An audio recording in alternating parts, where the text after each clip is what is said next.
顾魏不在乎房子价格，本来是要立马签订合同，不料林之孝突然让他先去旁边，声称自己要和中介单独聊几句，而顾魏并未走远，站在门后面偷听。没想到林之孝居然谎称顾魏是自己的男朋友，甚至表示两人快要结婚，以此企图说服中介将价格下降。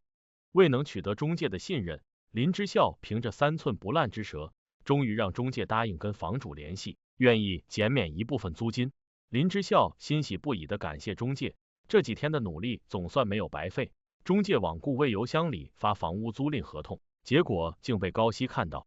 如今房子谈妥，林之孝与顾魏也解决了一桩大事。萧山约林之孝见面，发现顾魏送他过来，于是八卦之心蠢蠢欲动。果然在询问完林之孝和顾魏的相处过程，准确无误的判断出顾魏喜欢林之孝。恰巧顾魏主动发消息过来，邀请林之孝明天一起去签合同。正当林之孝要回消息，萧山夺过手机帮他回复，婉拒了顾魏的邀请，后面还发了害羞和爱心表情。此时的顾魏盯着消息发呆，回想到白天林之孝对中介的说辞，犹豫片刻又给林之孝打电话。林之孝果断答应了顾魏的邀约，气得萧山恨铁不成钢。夜里杜医生回医生宿舍休息，看见顾魏独自坐在桌前傻笑，这一幕是他从未见过的画面，一度认为是顾魏工作压力太大。也就是这一刻，林之孝辗转难眠，不断回想着他与顾魏的相处点滴，既为萧山的推断而脸红，也很担心自己是在自作多情。萧山和顾潇在酒吧里见面，提及顾魏赞不绝口，实则是变相套话，证实顾魏是个感情小白，从母胎单身至今不近女色。顾潇以为萧山喜欢堂哥，警告他不许有其他想法。萧山觉得玩笑开得差不多，满意的表示是替姐们了解顾魏。杜医生醒来发现顾魏还坐在桌前看书，一整晚都没有休息，觉得他越发奇怪。而林之孝刚起床吃饭，忽然接到顾魏的短信，表情极其不自然的找借口回房间发消息。林建国以过来人的经验，认定女儿是有了喜欢的人。林之孝在回消息的过程中，逐渐感受到彼此间的暧昧，仿佛是沉浸在热恋期的小情侣。殊不知，此时顾魏正要出门，意外母亲站在走廊将他叫回家，其实是昨天高希看到合同后，故意向顾家父母透露。顾魏只好先跟母亲回家，发消息通知林之孝要晚一点才能过去，叮嘱他路上小心。林之孝欣喜若狂的去找中介，可没想到等了大半天，迟迟不见顾魏出现，最终这套房子还是被中介转手卖给别人。眼看着即将到手的房子丢了，林之孝后悔不已。反观顾父对儿子话里有话，暗示他做任何事情都要三思而行。可顾魏觉得自己搬出去住，并不代表要疏离父母，毕竟已经是30多岁的成年人，会有独立的考量以及私人空间。尽管顾父态度坚决，但是顾魏同样软硬不吃，也不管他的反对，起身出门往中介那边赶去。结果看到林之孝站在门口等他，一脸的急切自责。顾魏觉得房子没有也可以再找，所以先带他去吃火锅，然而又从医生的角度分析了食材，点评动物器官。本来林之孝大好的食欲，竟被顾魏搞得毫无胃口，于是便让他闭上眼睛，夹起一筷子所谓的动物器官让他品尝。其实顾魏并非是有意提及，只不过是出于职业病的习惯，而他每次夹起一片食材，都会观察食材的外形，然后有理有据的进行着分析。所以林之孝比较可惜的感慨不该来吃火锅，但是仅在片刻之后，突然一脸神秘的要求顾魏闭上眼睛。尽管不知道林之孝究竟玩了什么花样，顾魏还是非常听话的闭眼，结果林之孝夹了一片食材送进他嘴里，竟让他有滋有味的咀嚼了起来，且在林之孝的提醒下，仿佛发现了火锅的新大陆。愉快的吃完火锅后，林之孝回家给顾魏发了短信，邀请他下次再聚，同时承诺自己会继续帮忙找房子，不由幻象到顾魏推门而入，暧昧的微微一笑，瞬间身心荡漾。随着幻象消失，林之孝立马回过神来，提醒自己不能被顾魏的美色诱惑。反观顾魏回到医院办公室，杜医生闻出他身上的火锅味，饶有兴致的想八卦一番，却被顾魏威胁再八卦就去体验累成狗的感觉，吓得杜医生赶紧闭嘴。顾魏满意的拿出手机，看着林之孝发来的信息，心情格外舒畅。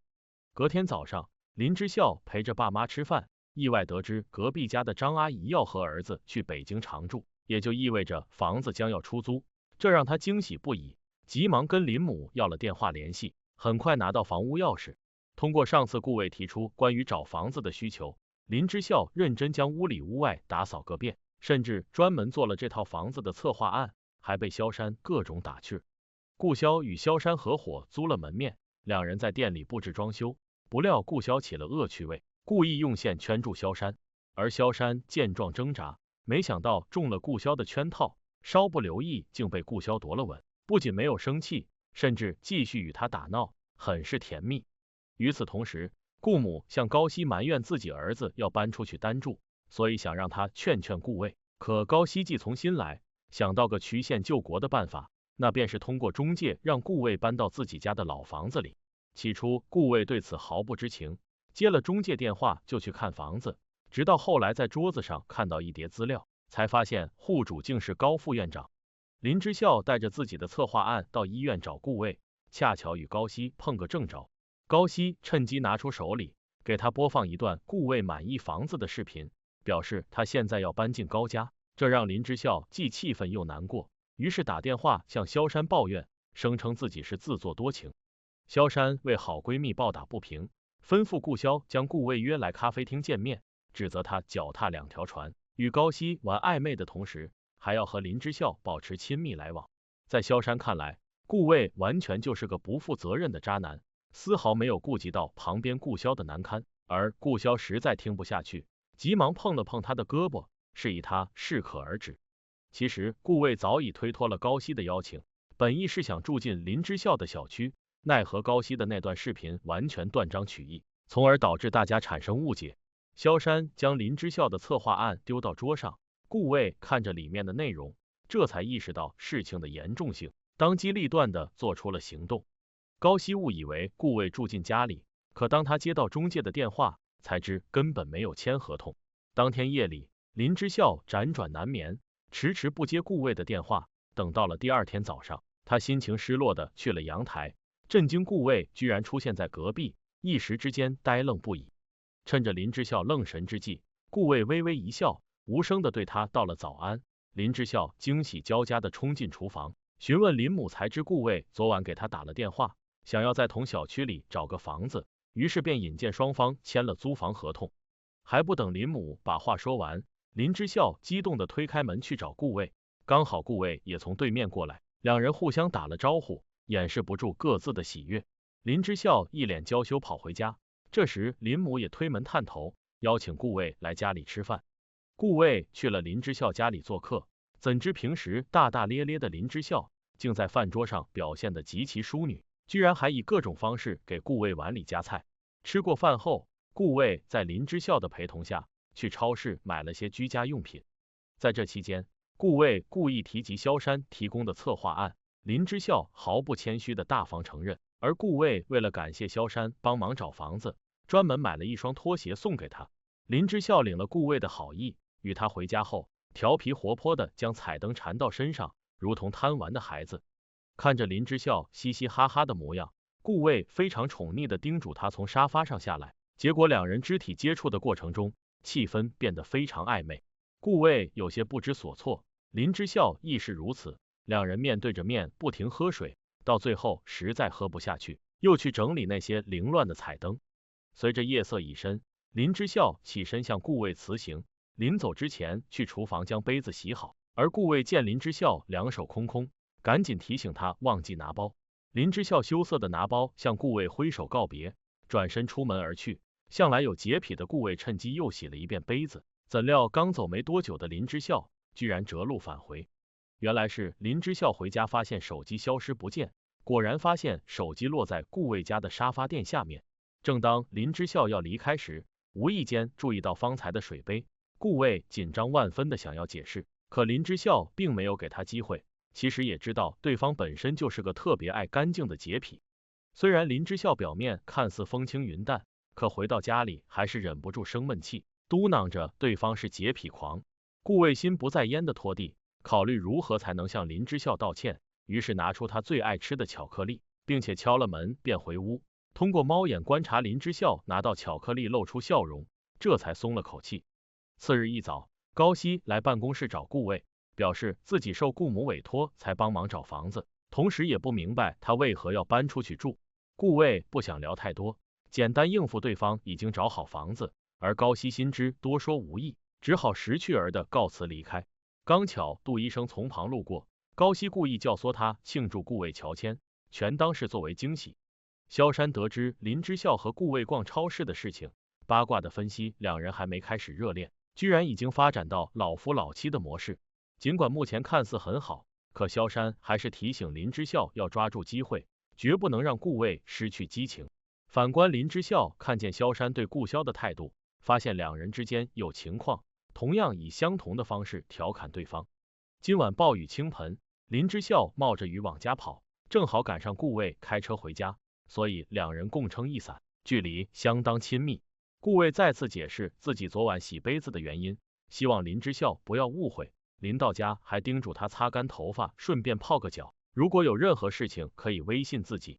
然而到了家里，顾魏还是觉得不放心，正准备去给林之孝送感冒药，怎知高希和杜医生带着一群同事上门，与其说是惊喜，倒不如说是惊吓，让他感到非常不适。顾魏没办法推辞，只好招待同事们进屋。高希留意到门口出现的女士拖鞋，以及橱柜里多余的杯子，心里意识到不妙。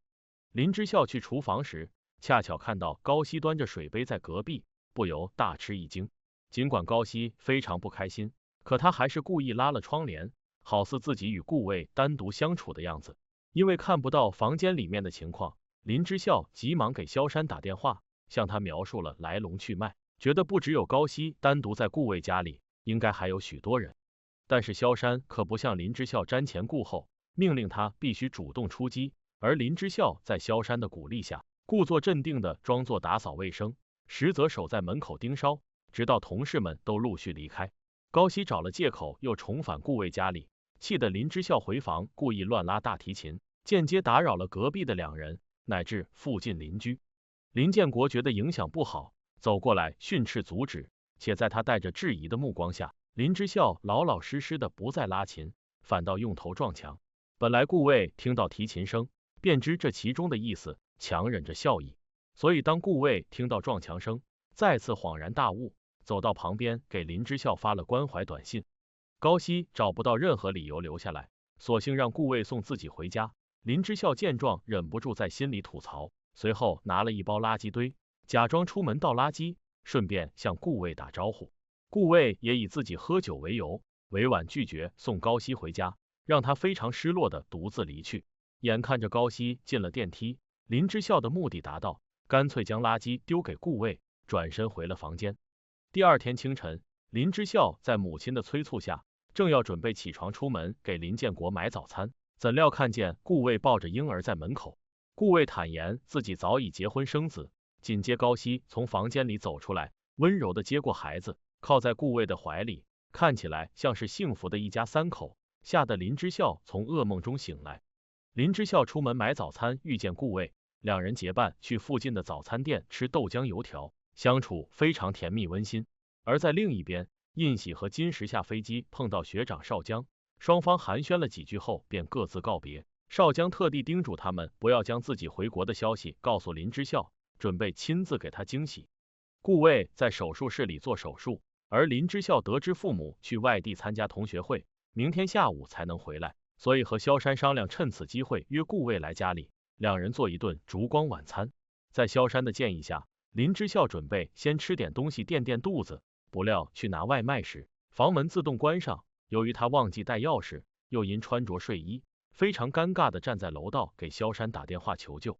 萧山让林之孝打开所公司的电话，可林之孝觉得时间不允许，因为手机电量不足，撑不了太多时间，就算等开锁公司来小区也没办法联系。本来萧山是要赶过去，可转念一想，干脆找借口要与顾萧构思策划，让林之孝自己想办法，实则是转头联系顾魏去英雄救美。由于顾魏白天在手术室，根本没来得及接电话，等到临下班时，才看见萧山发来的短信。此时林之孝蹲在楼道处，唉声叹气的吃着麻辣烫，顾魏的出现将他吓得咳嗽不停，急忙捂住嘴巴掩盖自己的失态，同样也撒了些许汤汁。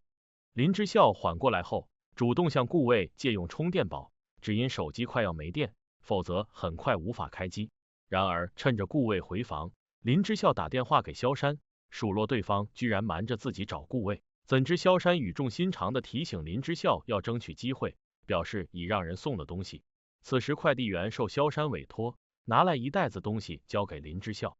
顾魏再次过来招呼林之孝进屋，而林之孝没有钥匙的缘故，只能跟着去他家。但是来到顾魏家里，林之孝非常不自在，反倒是顾魏很贴心的准备了一套换洗衣服，催促着让他去洗澡。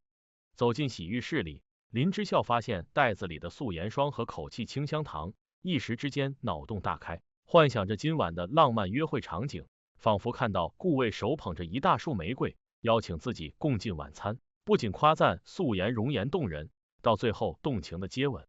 萧山独自去了酒吧，不出意外的遇到帅哥搭讪，结果还没聊上几句，顾萧突然从旁边过来，直截了当的宣示了主权。眼看着帅哥识趣而离开，萧山自然是没有阻拦，可他谢绝了顾萧的邀约，表示晚上还有其他约会，气得顾萧转身就走。由于幻想中的场景太过浪漫，使得林之孝不由自主的笑了起来，直至脑海幻想消失，这才回过神来，十分羞涩的提醒自己不能胡思乱想。趁着林之孝在洗澡，顾魏先给他煮了碗面条，便去书房里忙工作，奈何这一忙竟到了半夜。起初林之孝因顾魏和国际友人讲电话沟通，不方便打扰，索性在客厅里耐心等待，等他电话结束后，再来到书房敲门打招呼。顾魏让林之孝先回房休息，并告知床单被套已经换好。林之孝下意识问了句他该怎么办，此话一出口，这才后知后觉有点暧昧，立马改口关心他大晚上还要辛苦工作。可顾魏并不觉得辛苦，早就成了医生的常态，自己都完全习惯了现在的作息方式。林之孝看到顾魏低头整理资料，赶紧过去毛遂自荐要当翻译，毕竟自己有一定的英语基础，完全可以胜任这个工作。问题在于有些资料内容涉及到相当多的专业学术词，林之孝无法更好的翻译出原意，所以他的帮忙成了帮倒忙，只得垂头丧气的走出书房。考虑到顾魏会熬夜到很晚，林之孝在厨房里给他蒸了碗鸡蛋羹，反复练习着对话。本来是鼓起勇气来到门口，踌躇一会儿还是没有进去，